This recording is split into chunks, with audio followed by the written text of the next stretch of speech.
Hello friends, welcome to Creative Medicine. In this lecture, we will learn about. Hello friends, what is this? This is a suction drain. So this is romovac suction drain. It is romovac suction drain. So it has corrugation.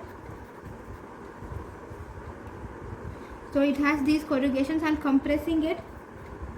These are the corrugations and compressing the corrugations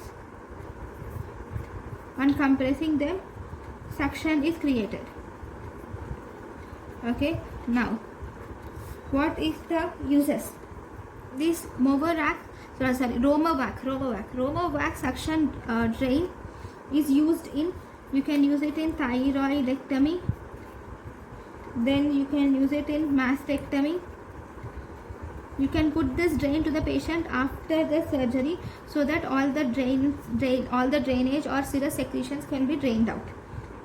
And it is also used in flap reconstructive surgery. Okay, so this is about the romovac suction drain. Thank you. Thank you and thank you for watching.